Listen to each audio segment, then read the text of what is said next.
imagine na naging 6.4. So, near to the highest level na siya. Pero walang threat naman ng tsunami. At ang mga tao doon ay pinahahanda lang ng Japan Meteorological Agency na mga 2 to 3 days pa. May mga aftershocks. Actually, Mm. kahapon, nangyari siya ng 10:18 a.m. After that, sunod-sunod pa rin ng mga malalakas na earthquake, umaabot pa ng 5 plus and -5 sa Japanese na scale. At nagsisway ang mga matataas na building. Mm. Kung maabot siya ng 5, hindi ka na makalakad ng walang support. So, ganun kalakas. Pero sa area ng Western Japan ito, Japan no, has 4 main islands. Mm. Chugoku, kagaya ng nasabi ni Bombo Frami na itong island ng Chugoku ay talagang malakas yung yanig doon. Sa western part ng Japan, Tokyo is in the eastern part, kaya nasa other side ako ng Japan.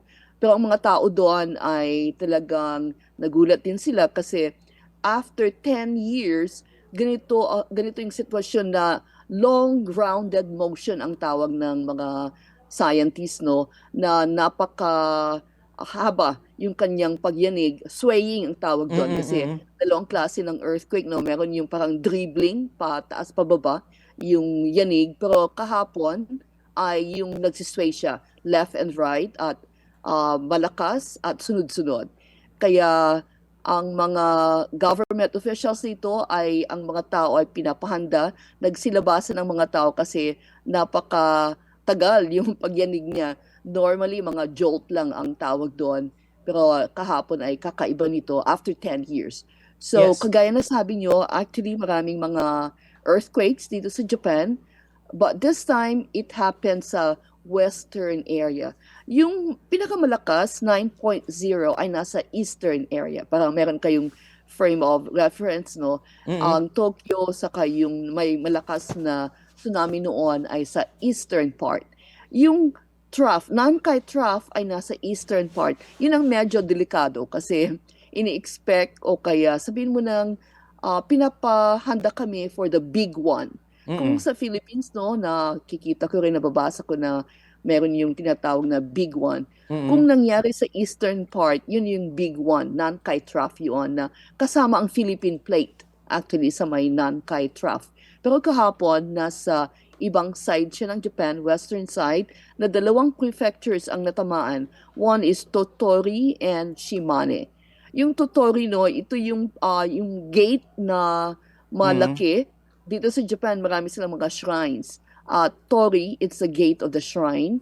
At maraming mga religious objects doon, mga shrines, temples. Kaya tinawag na Totori yung area na yon. Ang injuries naman ay hindi masyadong marami. Walang naitalang uh, death. Mm. Pero affected ang kanilang transportation at ang mga tao ay nasa labas lang. Okay, yun muna ang masasabi ko, Bombo Frami. Yes. So Ma'am Hana, ngayon po ba ay wala naman pong mga apektado po, I mean sa government work po or sa routine na ginagawa po ng mga kababayan po natin or dyan mismo sa may western part po ng Japan hinggil nga po sa paglindol? Kahapon, may mga nagpo-post ng mga Filipino, may Filipina na siya yung pinakauna kong nabasa. Sa amin ang lakas, sabi niya, sa may Yunago. Ang kanyang Yunago area ng Shimane. At andun na, ang kalakalan doon, ang naglabasan lang mga tao, 10 a.m., no? Mm. Kakabalik lang ng trabaho ang karamihan ng mga Japanese at mga factories.